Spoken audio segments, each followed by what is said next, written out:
vous qui sont habitués aux deux, c'est forcément, il y en a pas mal de liens, que ce soit entre cluster 4, 3 et puis avec les autres clusters. Donc, il y a, comme je disais, 3 appels à projets de la destination 3 qui sont dédiés aux énergies renouvelables. Et puis, il y a 4 de la destination 4, l'efficacité dans les bâtiments. Maintenant, donc le premier appel à projet qui s'appelle Digital Solution for Defining Synergy International Renewable Energy Value Chains. C'est un Research and Innovation Action avec intérêt à la fin du projet du 5. Il y a un nombre de projets financés, un nombre de 3 avec un budget par projet de 3 millions d'euros. Si vous pouvez faire arrêter vos micros, s'il vous plaît. Merci. Sinon, je crois qu'on peut le faire nous-mêmes. Excusez-moi. Armand, est-ce que toi, tu peux arrêter les micros? Bon, dans un premier temps. OK, c'est bon. Je reprends. Donc, parmi les résultats attendus, c'est de faire progresser la base scientifique européenne et mondiale, le leadership européen et à l'échelle mondiale dans le domaine des énergies renouvelables, des carburants renouvelables et des chaînes de valeur énergétique connexes, fournir des solutions numériques de rupture. Donc, vous voyez déjà, il y a le mot-clé numérique pour promouvoir l'augmentation de la part mondiale des énergies renouvelables. Donc, il y a les deux mots-clés, numérique et énergie renouvelable. Renforcer un troisième bullet point, c'est renforcer la base scientifique européenne par une collaboration internationale, tout en augmentant le potentiel d'exploitation des technologies européennes en matière d'énergie renouvelable et en garantissant les priorités politiques. Et améliorer la fiabilité des composants système, les fonctions avancées et automatisées pour l'analyse des données, le diagnostic et la détection des défauts, les cadres de prévision et du contrôle prédictif par modèle. Parmi les activités attendues, qui sont à développer. Il y a un écho, s'il vous plaît. Si vous pouvez couper vos micros, s'il vous plaît. Je vais essayer. Bon, merci. Donc, parmi les activités à développer, donc c'est le développement de nouvelles solutions, du suivi et de simulation en temps réel et en données vertes pour la production et la consommation d'énergie durable, la modélisation prédictive et l'intelligence artificielle pour l'analyse des chaînes de valeur internationales des énergies renouvelables, et pour une prise de décision alignée au niveau international en coopération avec les partenaires internationaux des pays de la mission innovation. Ça, c'est un point important à prendre en compte qui est rappelé plus tard. Il a eu déjà une question par rapport à ça. Donc, il faut inclure un bénéficiaire au moins, en tant que bénéficiaire, au moins une entité juridique établie dans un pays de la mission innovation. Donc, vous trouvez le lien sur... si vous faites mission innovation, vous allez trouver qu'il y a des pays, il y en a d'autres pays qui sont ni États membres d'un pays associé. Donc ça, c'est une obligation, elle est demandée d'inclure un bénéficiaire qui est en dehors une entité juridique établie dans un pays de la mission innovation. Le deuxième appel à projet, c'est Integrated Wind Farm Control. C'est une Research and Innovation Action avec un TRL en fin de projet 5, nombre de projets financés 3 avec un budget par projet de 6 millions. L'ouverture, c'est 6 septembre et une clôture le 10 janvier. Parmi les résultats attendus, donc, c'est de développer des outils open source axés sur les données pour réduire les coûts énergétiques liés à l'exploitation tout en augmentant la production totale de parcs éoliens, évaluer en parallèle les risques opérationnels découlant de la solution choisie, développer des outils numériques et physiques pour une collecte, une analyse et une exploitation améliorée des données visant une meilleure performance, permettre aux exploitants de prendre des décisions mieux informées sur l'optimisation du système à échelle de l'exploitation. Et enfin, contribuer à la réduction du LSOI aligné avec les objectifs de ce plan. Pour atteindre ces objectifs, les activités qui sont attendues à développer, donc c'est traiter et valider la manière dont l'innovation numérique dans le contrôle des parcs éoliens est capable de fournir une énergie plus stable, résiliente, sûre, fiable et abordable, tout en conservant des niveaux élevés de cybersécurité. Expliquer comment des innovations basées sur les données réduisent les coûts d'exploitation et de maintenance, augmente la production d'énergie et ont un impact sur la durée de vie, aborder le rôle de ces innovations en tant qu'outil du pronostic et développer et publier une solution numérique AI en open source. Vous avez bien vu que j'ai présenté, pas pour les résultats attendus, j'ai tous les bullet points. Dans les cas des activités, j'ai fait une sélection. En tout cas, vous avez l'appel à projet qui fait foi. Et enfin, le dernier appel à projet dans la destination 3, donc c'est le development of digital solutions for existing hydropower operation and maintenance. C'est un Research Innovation Action. TRL à la fin du projet 5, nombre de projets financés pareil 3, avec un projet par par un budget, pardon, excusez-moi, un budget par projet de 3 à 4,5 millions d'euros. Ouverture pareil le 6 septembre et la deadline c'est le 10 janvier. Parmi les résultats attendus, donc faire progresser la base scientifique européenne, la base technologique, le leadership technologique dans le domaine de l'hydroélectricité dans le contexte de la transition numérique et des marchés de l'énergie, accroître la compétitivité technologique de parcs hydroélectriques existants sur les marchés européens de l'énergie en mutation, faciliter la pénétration des énergies renouvelables sur le marché, se rapprocher du pacte vert européen des objectifs climatiques et énergétiques pour 2030 en augmentant la flexibilité, la durabilité et la prévisibilité de l'hydroélectricité existante, améliorer la durabilité environnementale et socio-économique du parc hydroélectrique existant. Afin d'atteindre ces objectifs, il y a des activités à développer. Donc, développer de nouvelles technologies de capteurs et de solutions numériques pour la numérisation des centrales hydroélectriques existantes et l'amélioration de leur fonctionnement durable en abordant un ou plusieurs des aspects suivants: prévision météorologique, suivi de la biodiversité, modélisation prédictive et intelligence artificielle, et promouvoir les normes les plus élevées de transparence et d'ouverture des solutions numériques. Ça, c'est un point très important à prendre en compte, qui a été confirmé par la Commission européenne. Donc, effectivement, il faut aller assez loin dans ces normes de transparence pour garantir l'adoption et la fiabilité, notamment en ce qui concerne les hypothèses d'architecture, le code des données. C'était pareil pour ces appels à projets, si je ne me trompe pas. Et j'aimerais présenter aujourd'hui, en dehors de la présentation des appels à projets, ce qui pourrait vous aider. Il y a quelques points importants et documents utiles. Donc, au-delà de ce que vous allez voir dans les appels à projets, bien sûr, par exemple, dans les points importants qu'il faut faire attention, il est en lien avec le document mentionné dans le texte de l'appel à projet sur Wind Farm Control. Et vous l'avez, c'est un projet Farm Kronos qui est en cours. Et un deuxième point, c'est un lien avec l'initiative Bridge. Donc, il y a une collaboration avec le projet de l'initiative Bridge. Également, c'est une collaboration avec l'appel à projet Horizon de 30204 qui est particulièrement encouragé.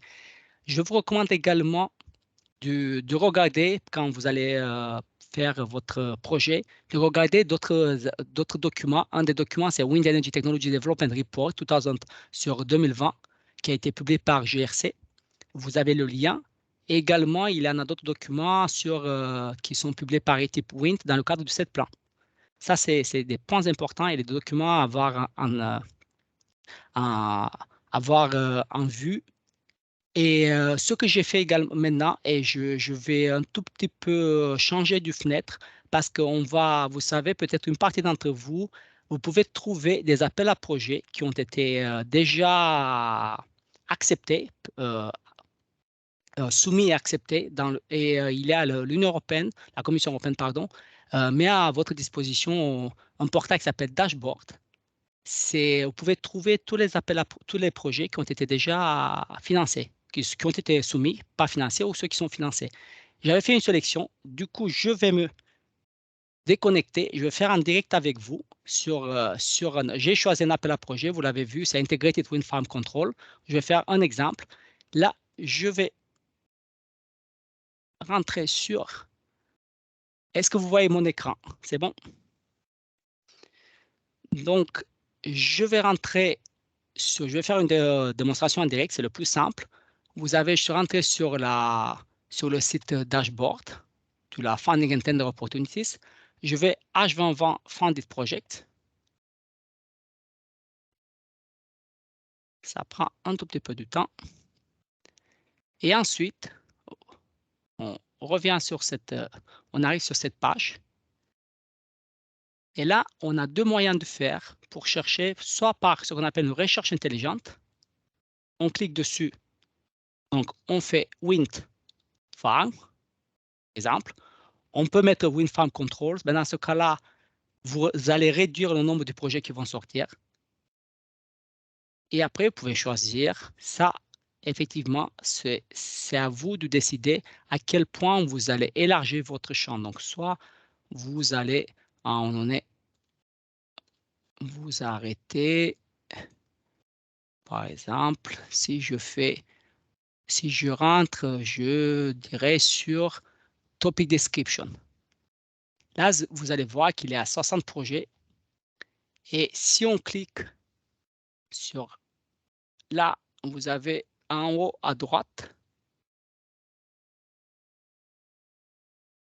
Et là, on peut choisir, on peut faire des filtres. Par exemple, on dit qu'on va choisir seulement Industrial Leadership et Societal Challenges. C'est des partenariats qui sont normalement, qui étaient dans les, je rappelle que c'était dans H2020, c'est des appels à projets qui ont été des projets qui ont été acceptés et soumis dans le programme H2020. Et donc ça, déjà, vous avez vu, déjà, ça a diminué le nombre de projets. Et si on veut aller plus loin, c'est à vous de voir, soit vous arrêtez là, soit vous pouvez y aller encore plus loin sur, est-ce que c'est ici? Oui. Par exemple, on peut aller sur Secure Clean. Et là, on revient en haut à droite jusqu'à la fin. Et là, vous allez voir, vous avez donc le programme, vous avez le topic, vous avez, et puis le nombre de projets, et vous avez le coordinateur. Et là, les projets qui ont été acceptés. Et j'avais présenté ceux qui étaient. Et celui-ci, vous pouvez le télécharger sans aucun problème. Ouais, exporter. Et vous pouvez choisir exporter les données au format PDF. Ouais. Et c'est ça qui sort. Je vais vous le montrer en direct. Le fichier Excel.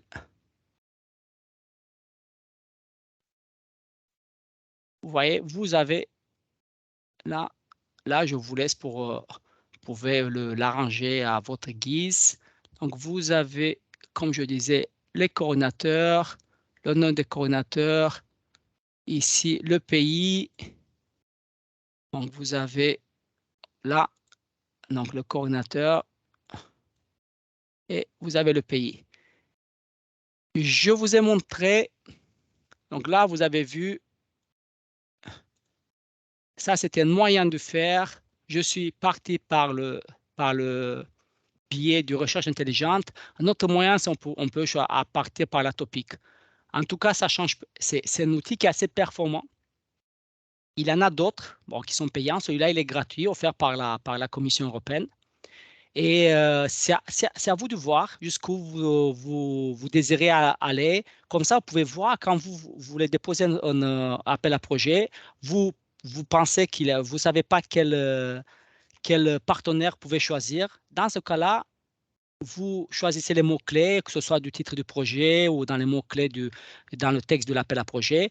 Vous les mettez ceux qui sont les plus proches et du coup, vous allez au moins avoir quelques, en dehors, vous savez, de l'appel à projet, des partenaires qui se sont manifestés. Là, si je reviens sur le...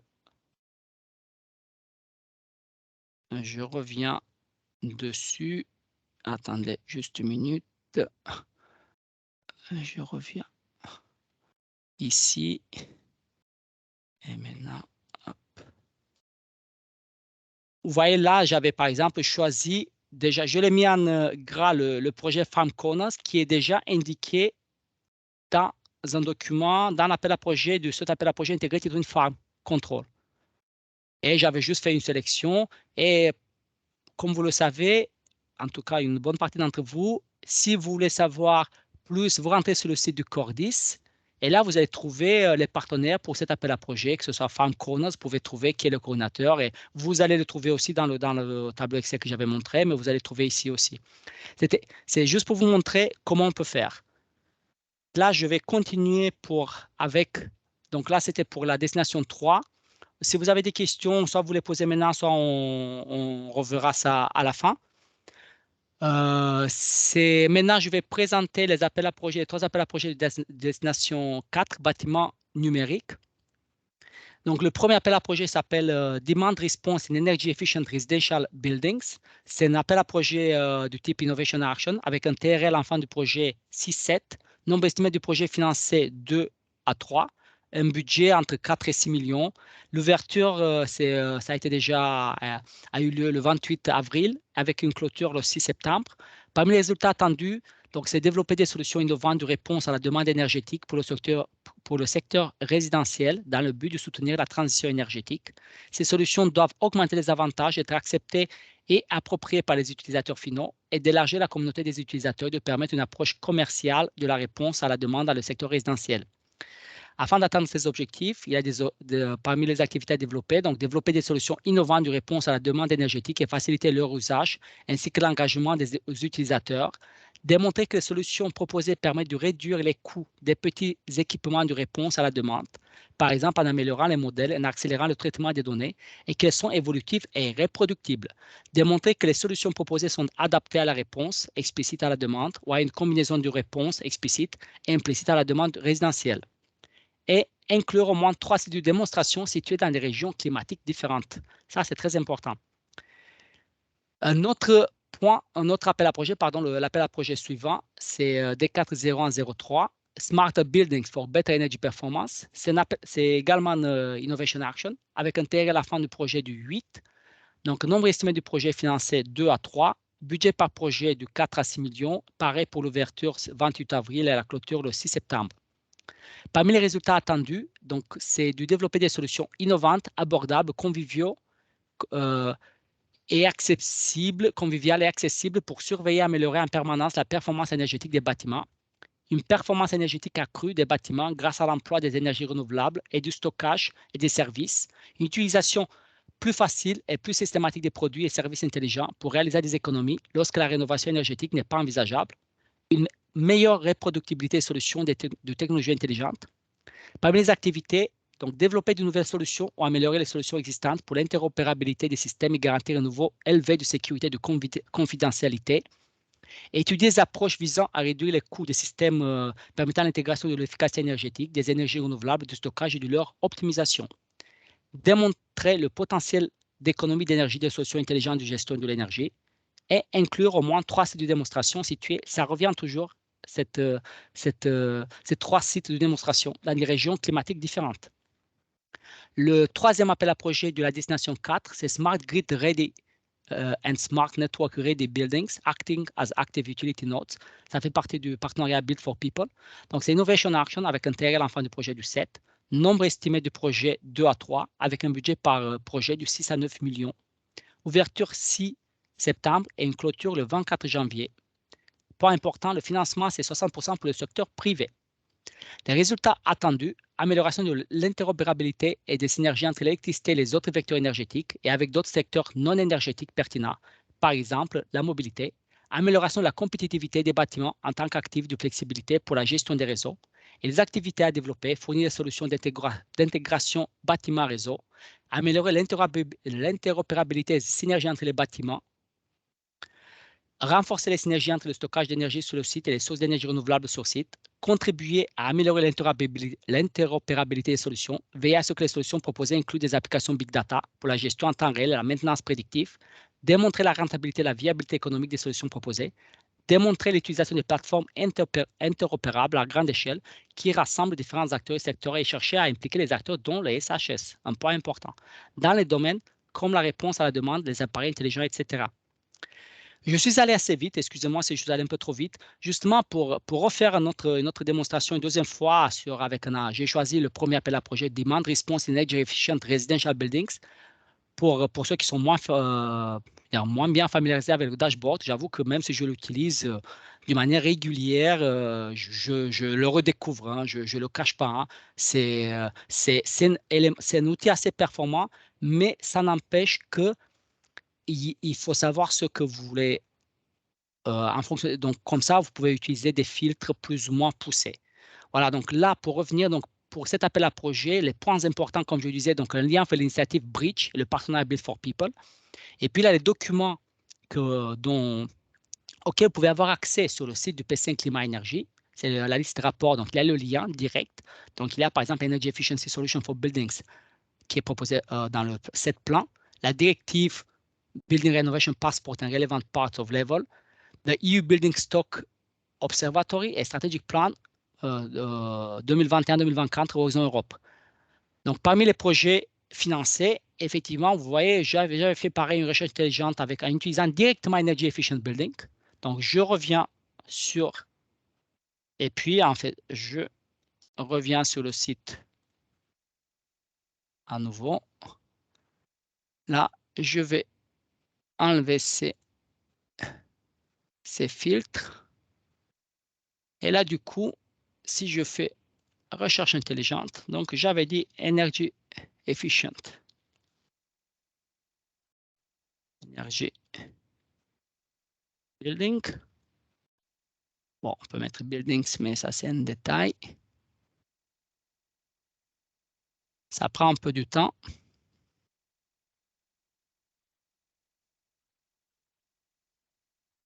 J'avais bien utilisé ça, Energy Efficient Building. Bon, je peux enlever le S. Ça ne va pas changer beaucoup, mais... Oh, bon, pardon.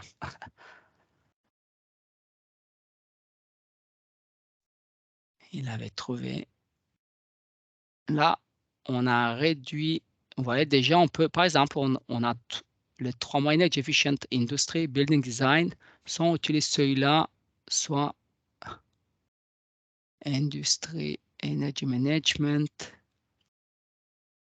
Je crois que je l'avais vu quelque part. Effectivement, ça c'est plutôt Building Design Energy. Bah écoutez, si on prend celui-là, vous voyez, il en a pas mal. Donc du coup, je reviens en haut à droite. On a fait déjà pareil. Là, on va changer, on va utiliser Industrial Leadership Societal Challenges, pardon. Et la thématique, donc on met pareil du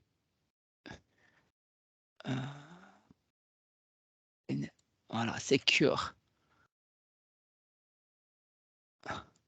Là, on est à 15. Et là, si on y va tout à la fin, là, il y a les participants. Par exemple, si vous voulez voir les participants directement, ceux qui ont déposé le plus de projets. Et après, si on y va jusqu'au bout, pareil, on agrandit. Et après, vous allez voir les projets qui sortent. J'avais sélectionné 3, mais il en a plus. Il avait 19. Pareil, vous téléchargez ce fichier Excel et vous pouvez faire ce que vous souhaitez avec. Voilà, je crois que de mon côté, pour ça, pour Dashboard, j'ai fini. Je vais juste revenir sur le fichier PowerPoint. Et là, je vais juste finir avec cette partie. Juste une minute, s'il vous plaît. OK.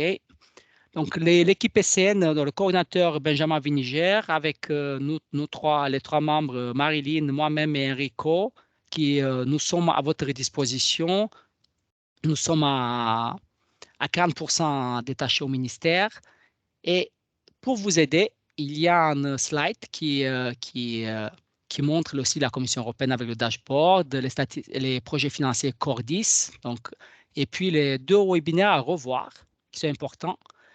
Et puis voilà, tous les liens sur le FAQ, sur la FAQ, les guides des appels 2022, les textes politiques fondamentaux dont j'avais montré quelques exemples. Interagir avec le PC pour nous contacter ou s'inscrire à la diffusion. Et deux informations importantes. Il a un appel à projet MRSEI. Bon, il a une erreur ici, c'est MRSEI. Non, c'est bon. MRSEI, c'est bon.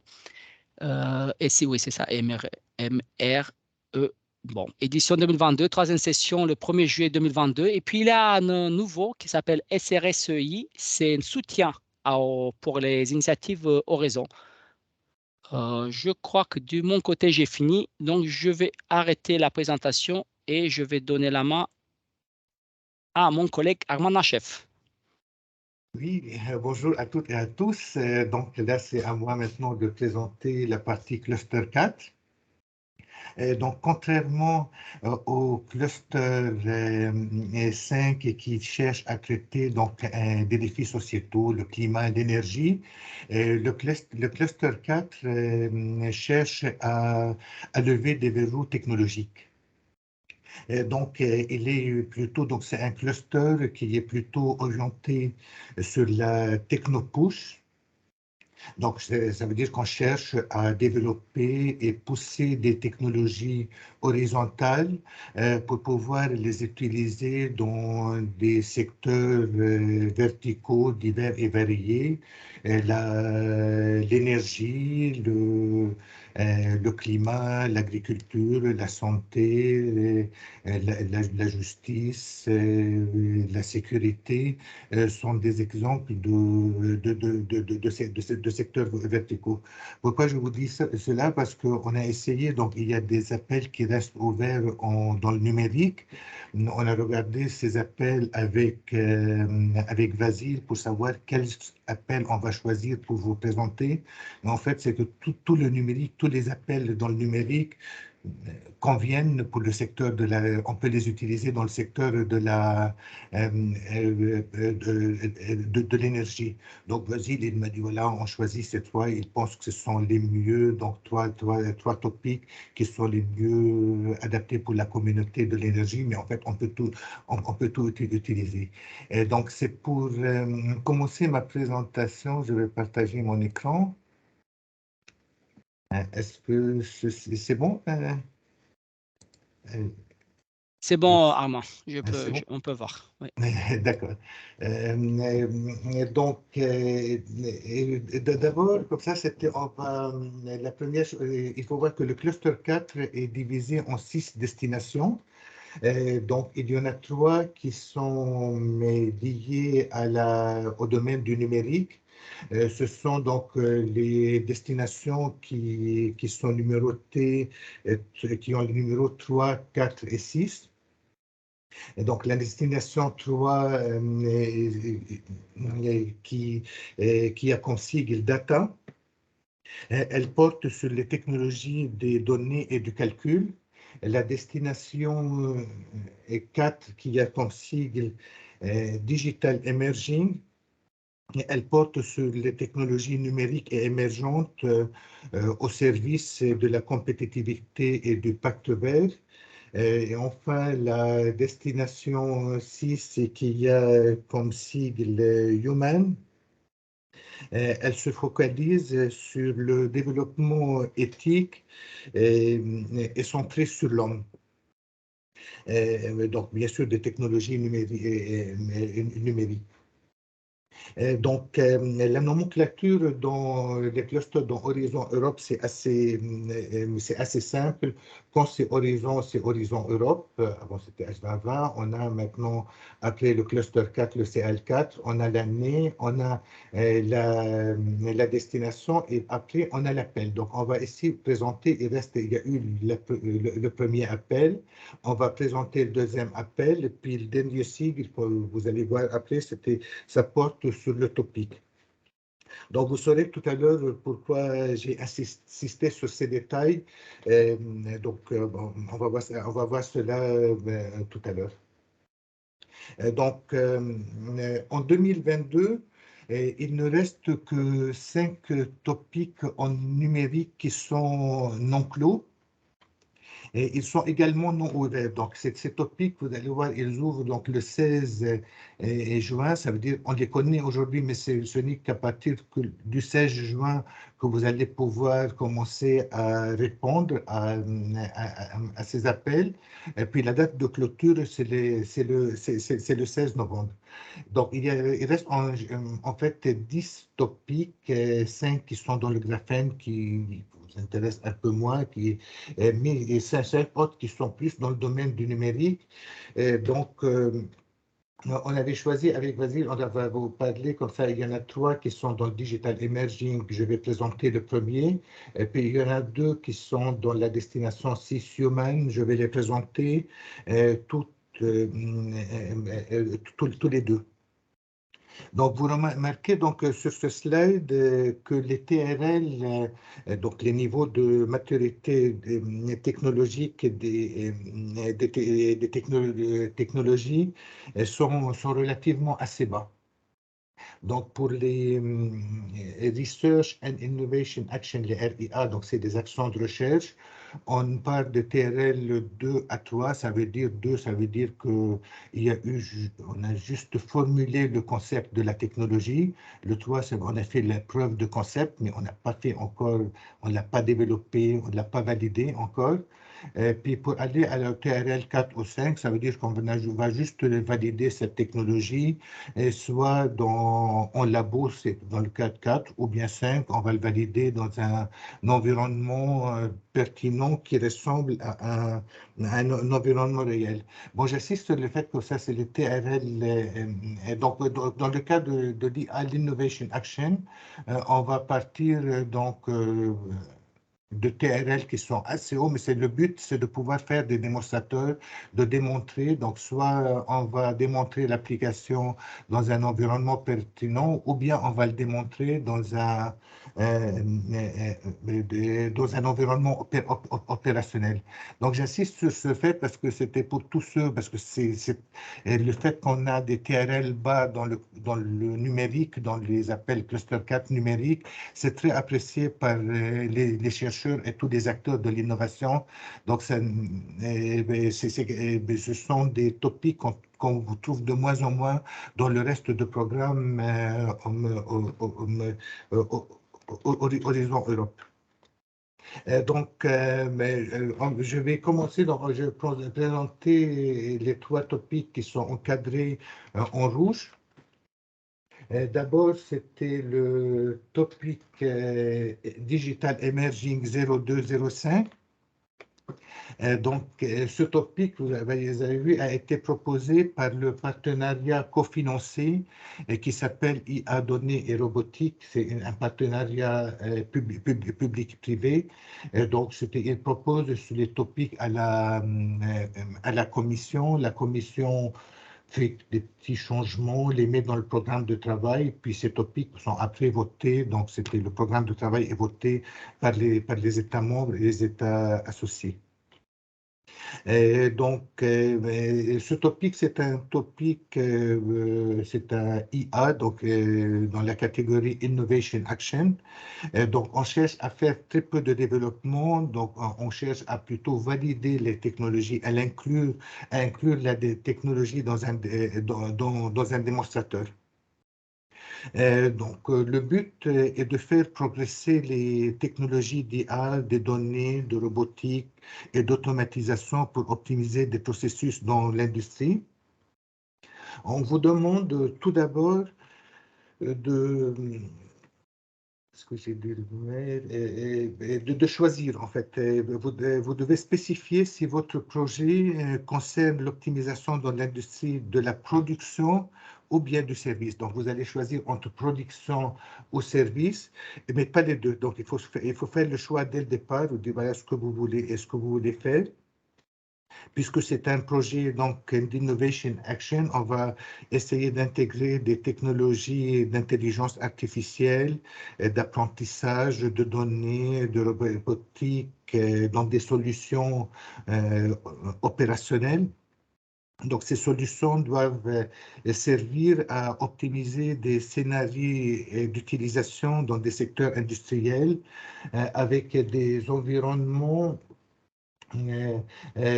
soit changeants ou bien des environnements avec des contraintes de ressources dynamiques et imprévisibles. On encourage, mais ce n'est pas obligatoire, de présenter des scénarios intersectoriels d'utilisation de votre technologie, parce on pousse la technologie. Par exemple, vous pouvez démontrer votre technologie dans des scénarios pour l'énergie et l'agriculture, par exemple.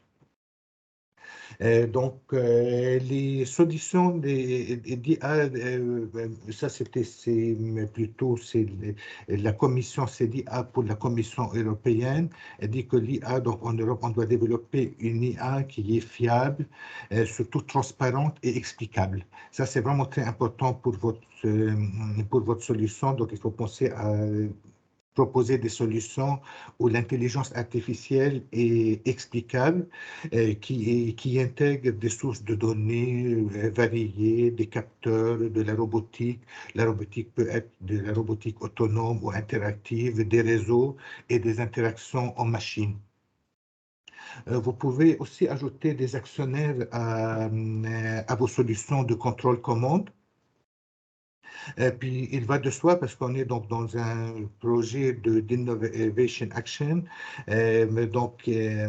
d'impliquer des propriétaires ou bien les utilisateurs de la solution pour définir les besoins et valider la solution proposée. Mais le projet doit rester axé quand même sur les technologies. Donc, vous pouvez remarquer ici, on a mis côté budget, c'est soit 3 millions, soit 4 millions. Donc, ce n'est pas 4 millions, c'est soit l'un, soit l'autre. Pour les projets à 3 millions sont des projets donc plutôt ciblés. Donc, tout le budget va être réparti de ces projets, va être réparti entre les bénéficiaires du projet. Par contre, pour les projets à 5 millions d'euros, ce sont des projets à plus grande envergure. On va inclure un soutien financier à des tiers dans ces projets, donc c'est ce qu'on appelle les FSTP. Donc, ça veut dire que le consortium va organiser des appels ouverts à des PME ou à des startups. Donc, au moins 40% de la subvention de 5 millions, ça veut dire 2 millions d'euros, va être dédié à ces appels ouverts. Et donc, 3 millions vont aller aux bénéficiaires. Donc, quand même si vous faites un projet de 5 millions d'euros, seulement 3 millions d'euros vont aller pour les bénéficiaires et 2 millions d'euros, c'est pour les PME et les startups qui répondent à vos appels. Donc, chaque PME ou start-up ne peut pas recevoir plus que 200 €. Et puis, côté financement, c'était puisque c'est des IA, donc c'était pour tout ce qui est privé, le taux de financement, c'est 70%. C'est la même chose pour les appels FSTP, donc c'est les PME recevant 70%. Mais il y a une exception pour le start-up, ils peuvent recevoir jusqu'à 100%. Donc, concernant le deuxième appel, donc on va passer maintenant à la destination 6. Donc, c'est les appels qui sont, donc c'est la destination human. Donc, c'est des appels qui sont liés à tout ce qui est humain. Donc, le topic human 0201. Donc, j'ai essayé de le traduire à humain. Donc, c'est l'IA au service de l'autonomisation de l'humain. Donc, le but, c'est de rendre l'humain plus autonome, qu'il apprenne mieux son travail grâce à l'IA. Donc, ce topic est également proposé par le partenariat public-privé IA, données et robotique. C'est un RIA. Donc, comme vous voyez, les TRL sont bas et tout le monde est financé, le taux de financement pour tous les bénéficiaires est de 100%. Donc, il y a en plus 25% sur les coûts comme forfait sur les coûts indirects. Et donc, dans ce topic, on cherche à construire le prochain niveau de collaboration entre l'humain et le système d'intelligence artificielle, où chacun va apprendre de l'autre. Donc, le mot-clé de ce topic est le sliding autonomie ou autonomie glissante. Donc, c'est un terme qu'on voyait souvent dans le passé dans le robotique, on le voyait moins dans l'intelligence artificielle. Des fois, l'humain va apprendre de l'intelligence artificielle, d'autres fois, c'est l'intelligence artificielle qui va apprendre de l'humain. Donc, dans ce topic, il y a deux sous-topics. Ça veut dire comme ça qu'il faut choisir l'un ou l'autre, mais pas les deux. Il ne faut pas faire moitié de l'un et moitié de l'autre. Il faut choisir l'un ou l'autre. Donc, pour le sous-topic 1, c'est cette partie ici. Donc, dans ce sous-topic, il faut développer de nouvelles technologies pour réaliser des décisions mixtes humain-IA dans le but de l'autonomisation de l'humain. Donc, ce sous-topic correspond mieux au titre de topic global. Donc, le but, c'est d'améliorer l'autonomisation de l'humain. Donc, les technologies permettront une autonomie partagée et glissante dans l'interaction humain-intelligence artificielle. Donc, ces technologies doivent prendre en compte l'équité, la transparence, la réactivité et la fluidité de l'interaction homme-machine. Puis l'utilisation des systèmes IA donc, que vous allez développer doit être vraiment très intuitif, très intuitive. Donc, dans ces systèmes, donc les systèmes, c'est le système qui est à base d'IA qui devrait s'adapter à l'utilisateur plutôt que l'inverse. Donc, ce système va analyser et essayer de comprendre puis d'anticiper le comportement et les attentes de l'utilisateur. Le sous-topic 2, c'est le deuxième qui est un peu moins en rapport avec le titre. Là, ici, il concerne l'aide à la décision hybride. Donc, dans le passé, l'humain devrait vérifier les décisions de l'IA. On disait il ne faut jamais laisser la machine prendre une décision seule. Il faut toujours que l'humain soit derrière pour vérifier la décision de la machine. Ici, on va faire en plus, donc on devrait permettre aussi à l'IA, à l'intelligence artificielle, de vérifier la décision de l'humain. Donc, en réalité, ce n'est pas seulement qu'il faut vérifier que chacun vérifie l'autre, ce n'est pas être comme ça, c'était faire le gendarme, l'un pour l'autre. Donc, il s'agit de prendre vraiment une décision, la décision doit être vraiment hybride. Il faut prendre la décision ensemble, il faut que l'humain et l'intelligence artificielle puissent prendre une décision ensemble. Donc, il faut que cette décision soit soit fiable, puis qu'elle utilise des approches aussi de prise de décision mixte et glissante, humain et IA. Donc, il y a toujours le terme glissant donc, qui est ici. Donc, les décisions comme ça qui sont plutôt les caractéristiques de la solution que vous allez développer doivent comprendre la transparence, l'équité, la précision et la robustesse de la solution. Et puis, il faut aussi penser comme ça à faire aux stratégies de la validation, comment valider comme ça que la décision qui a été prise, elle est bonne. Donc, si c'est pas l'un qui va valider l'autre, on va trouver une solution, une validation de la décision hybride que vous allez construire, donc de la technologie que vous allez construire. Donc, dans les deux sous-topiques, mais aussi c'était CV parce qu'on est dans le human. Donc, les deux sous-topiques doivent utiliser des approches multidisciplinaires et transdisciplinaires. Donc, il faut penser à vos collègues des sciences humaines et sociales pour les inclure dans le projet. Donc, le dernier topic que je vais présenter, s'appelle donc topic sur les réseaux européens de centres d'excellence en intelligence artificielle. Et puis, il s'agit ici de développer le phare européen de l'IA.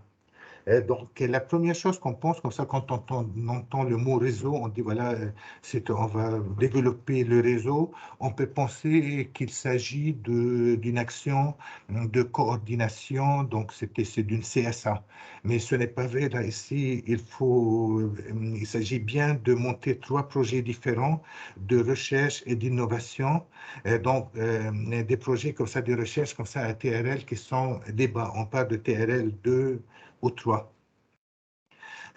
Donc, ce sont ces 3 projets, on dit voilà, les 3 projets qu'on va développer, ils vont servir comme 3 piliers pour construire le phare européen de l'IA. Maintenant, c'est quoi le phare européen de l'IA? Ça, c'est une bonne question parce que on ne sait pas encore très bien. L'idée, c'est de faire progresser donc, dans des efforts conjoints l'intelligence artificielle plutôt que de continuer à travailler en silo. Donc, il y a des associations aujourd'hui qui suggèrent de construire le phare européen physiquement en un seul endroit géographique. On rassemble tout le monde, on les laisse travailler ensemble. D'autres associations disent non, c'est impossible de mettre tout le monde au même endroit. Ça va être très contraignant, donc il faut travailler, construire le phare d'une manière répartie, donc c'est distribué où on peut travailler à distance. Donc, peu importe, donc c'était l'idée de, vous voyez, il y a dans l'air comme ça, on veut construire le phare européen de l'intelligence artificielle et l'idée c'est d'atteindre quand même une masse critique et surmonter la fragmentation et éviter les duplications. Donc, on va collaborer sur les principaux défis de la recherche en intelligence artificielle pour aussi attirer, pas seulement les talents, aussi attirer les investissements parce que ceci, c'est vraiment très important. Donc, chaque proposition, ça a bougé mon écran, chaque proposition doit couvrir la recherche fondamentale, donc et c'est les défis globaux technologiques.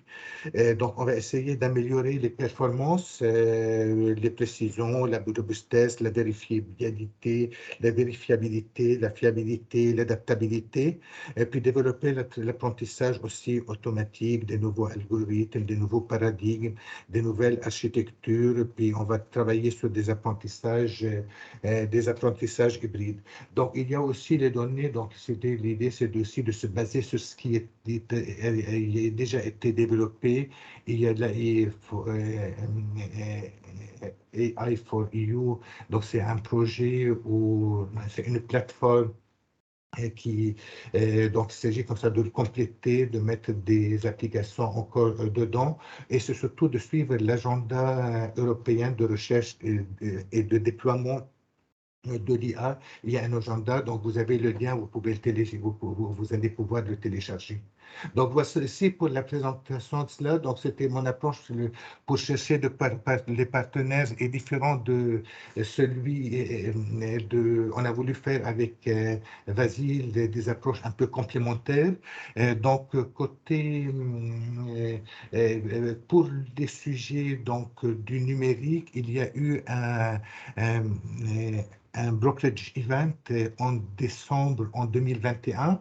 Et donc, d'abord, c'est pour chercher des partenaires. On donne une méthodologie sur le site Internet donc, du ministère. Donc, dans le numérique, vous pouvez cliquer sur ce lien et voir ce qu'il faut faire. Donc, pour les 5 topics spécifiques, donc, il y a une plateforme B2Match.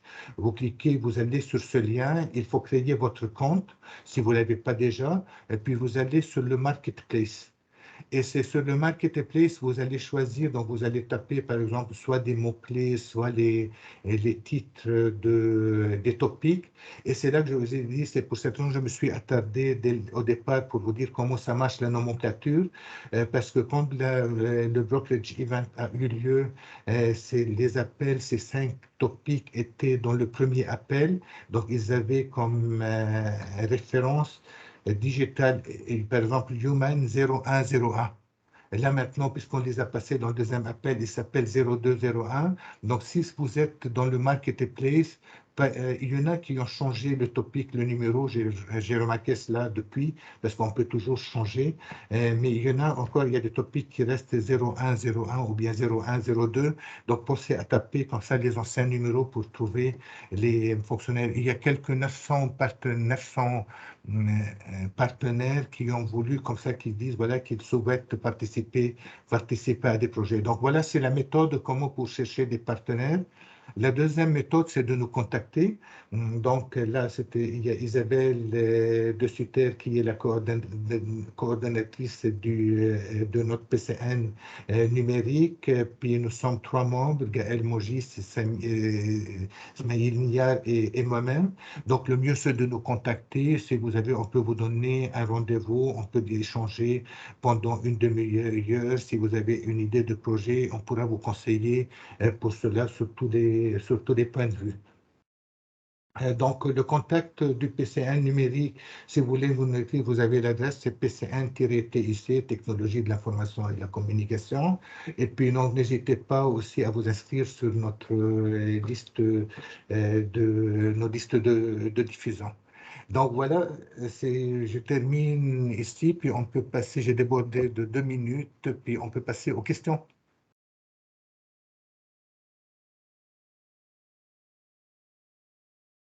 Merci Armand. J'avais déjà commencé à répondre à une partie des questions. Il y en avait quelques-unes. J'avais déjà répondu à Madame Amaranto. Et les autres questions, je vous répondrai par mail. Donc, n'hésitez pas à m'envoyer un mail à l'adresse de PCN Climat Énergie. Parce qu'il y en a que j'ai pu répondre. Il y en a d'autres, comme je l'avais déjà mentionné, qui sont un peu plus techniques, auxquelles je n'ai pas encore une réponse. Mais on peut activer les micros, n'hésitez pas à poser Oui, des questions. voilà, si vous avez des questions, Est-ce effectivement, que tu as les raison. micros sont activés? Tu as raison. Normalement, oui, je les avais pas. Vous pouvez parler ou je ne sais pas.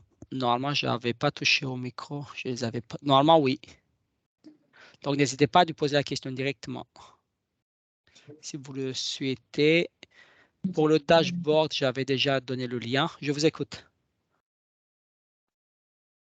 Oui, participant. Donc, il y a une personne qui a levé la... Oui.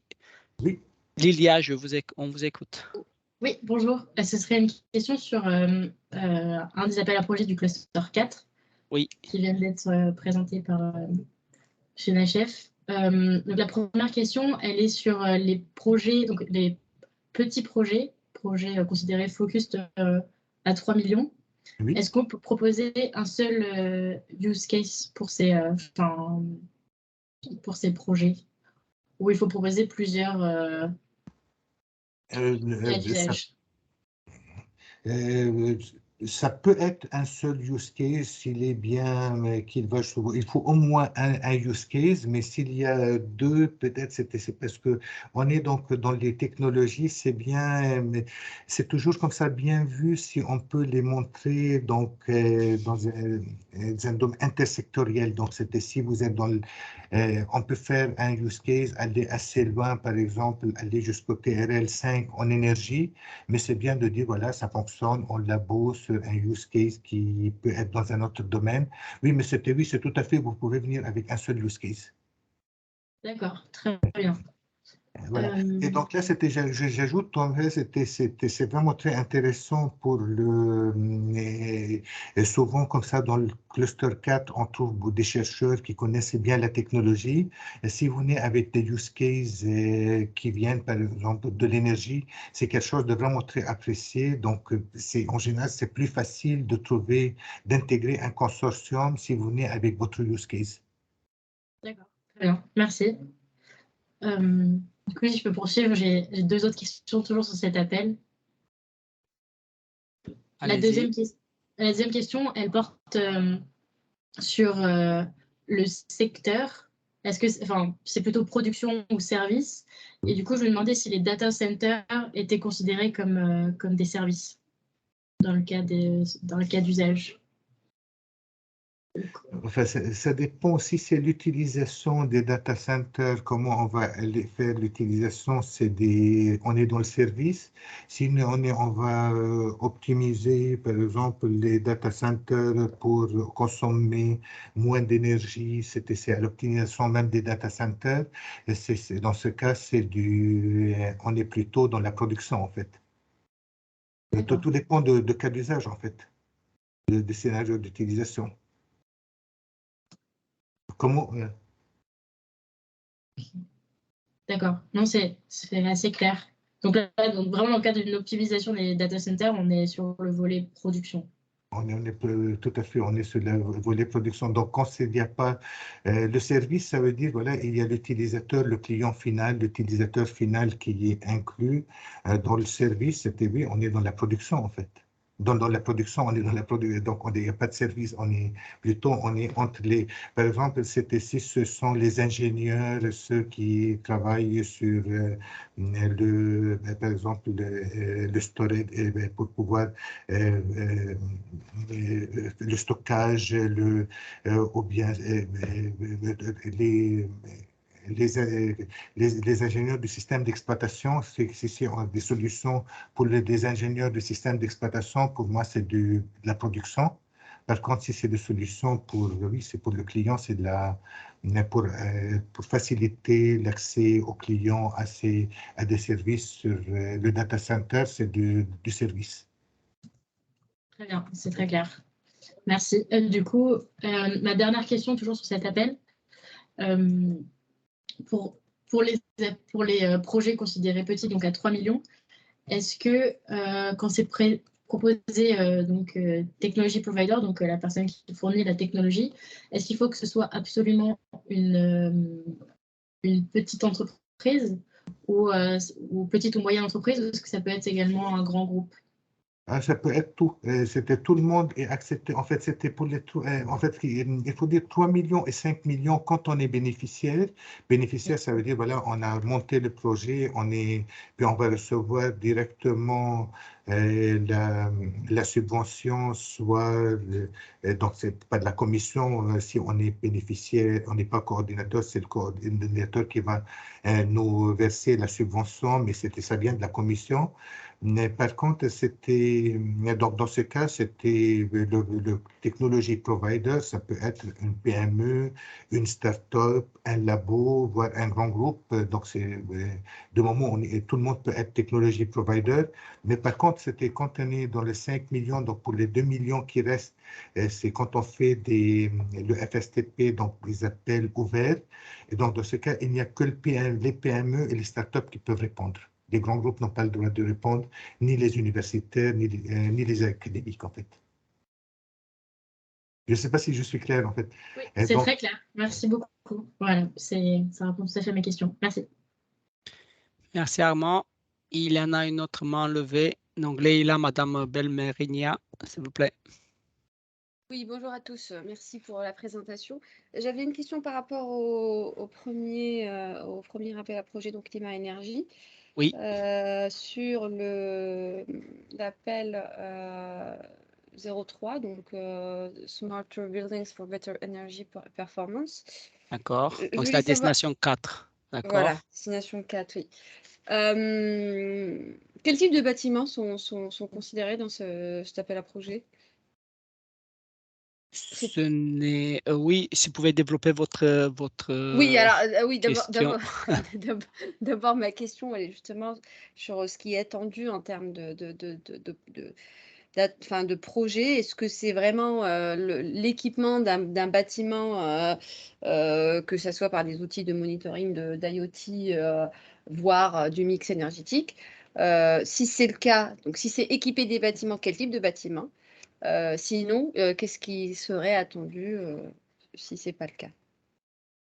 Honnêtement, je suis pas forcément un expert dans les bâtiments, mais je ne vois pas dans le texte de l'appel, il n'y a aucune restriction. À ma connaissance, ils ne disent pas qu'il y a des bâtiments spécifiques. Si j'ai bien, peut-être j'ai pas bien compris votre question. Non, mais en fait, je faisais juste la remarque par rapport à un autre, je crois, c'était sur une autre destination où il y avait précisément bâtiment résidentiel. Donc c'est pour ça que je voulais poser la question par rapport à celui-là. Est-ce que c'est tout type de bâtiment pour le coup, ou est-ce que c'est un type de bâtiment spécifique? Vous avez raison. Tant que c'est pas tout ce qui n'est pas spécifié, ça veut dire que c'est inclus. Effectivement, vous avez raison. Parfois, c'était marqué residential buildings. Dans ce cas-là, il faut les limiter aux bâtiments. Par exemple, les appels à projet 04, 01, 01. Effectivement, c'est residential buildings. Dans le suivant, si ce n'est pas marqué, après, j'ai pas le souvenir d'avoir vu dans le texte de l'appel. Tant que ce n'est pas marqué, vous pouvez élargir au bâtiment. Voilà, ça effectivement, vous avez raison de ce point de vue. Si c'est marqué, il faut se limiter au bâtiment résidentiel. Si ce n'est pas marqué, dans ce cas-là, vous pouvez élargir. On peut aller sur d'autres, voilà. D'accord. Tout à fait. Merci beaucoup. Et donc, je voulais savoir si dans le projet, il y a une partie du financement qui est destinée au financement de l'installation, parce que nous, on est en train de réfléchir justement à des sujets comme ça. Et je voulais savoir si c'était vraiment que de l'innovation, que du développement, parce que derrière, on a déjà quelques idées sur l'optimisation que l'on voudrait mettre en place. Mais est-ce que l'investissement Vous parlez du CAPEX? Vous parlez par rapport au CAPEX? Oui, notamment pour mettre du renouvelable. Écoutez, c'est que normalement, ça dépend de chaque appel à projet. Il le précise parce que là, on a eu affaire, après c'est le PCN juridique et financier qui connaissent mieux sur cette thématique, mais on a eu une question par rapport à notre appel à projet où ce n'était pas spécifié si les CAPEX sont inclus. Si ce n'est pas spécifié, normalement, par défaut, c'est qu'il faut prendre c'est-à-dire l'amortissement comme vous faites d'habitude. Donc, si c'est pas, il y en a plusieurs, en fait, je peux les appeler degrés. Le premier par défaut, c'est que c'est pas, il faut avoir comment ça peut prendre en considération votre manière de faire. C'est-à-dire, si vous avez un amortissement, pendant la période du projet, sera pris en compte seulement l'amortissement. Voilà. Je ne sais pas si ça répond à votre question. Si ce n'est pas précisé, parce qu'il le précise, hein, après, normalement, il y a des appels à projets spécifiques, mais il faut que ce soit précisé où les CAPEX sont inclus. Si ce n'est pas précisé, ce n'est pas inclus. Voilà. D'accord. OK. Bon, écoutez, je vous remercie. Je vous en prie. D'autres questions? Non, c'est une main qui est restée toujours levée. Normalement, je crois que j'avais répondu à la plupart des questions. Pour Madame Amaranto, je vous ai donné l'adresse. Vous l'avez aussi normalement sur le site du ministère. N'hésitez pas parce que je crois que j'avais répondu à une partie de vos questions sur le cluster 5, mais pas toutes. Il y a quelques-unes qui étaient un peu trop techniques auxquelles éventuellement je dois me renseigner auprès même de la Commission européenne. Donc, n'hésitez pas à m'envoyer un mail avec les réponses auxquelles je n'ai pas répondu et je vous ferai une réponse. D'accord. Merci beaucoup. Je vous en prie. OK, donc s'il n'y en a pas d'autres questions, normalement, on est bien, on est à 15h05, on a dépassé de 5 minutes, mais on est dans les temps. Est-ce que par rapport à dashboard, tout a été clair? J'avais envoyé le lien, j'avais eu une question par rapport au lien. Effectivement, peut-être il y a M. Yves Berton de Veolia. Je précise que quand je suis rentré sur le site du dashboard, il y a au départ je peux partager rapidement, peut-être c'est ça qui vous a un tout petit peu induit. Moi, je ne retrouve pas en fait les mêmes écrans que vous avez montré, donc j'avoue que j'ai suivi votre lien, mais non, ça marche pas. Sur le même écran, quoi. Écoutez, je vais partager à nouveau, comme ça, peut-être je comprends pourquoi. Je crois que vous êtes tombé sur cet écran, c'est ça, non? Oui. Est-ce que vous voyez? Vous voyez là en bas, donc c'est à vous de choisir est-ce que vous voulez toutes les propositions H2020 ou ceux qui sont financés. Si vous voulez seulement ceux qui sont via les projets financés, vous cliquez dessus et là, vous allez tomber sur l'écran que j'avais montré. Attendez un tout petit peu, ça charge.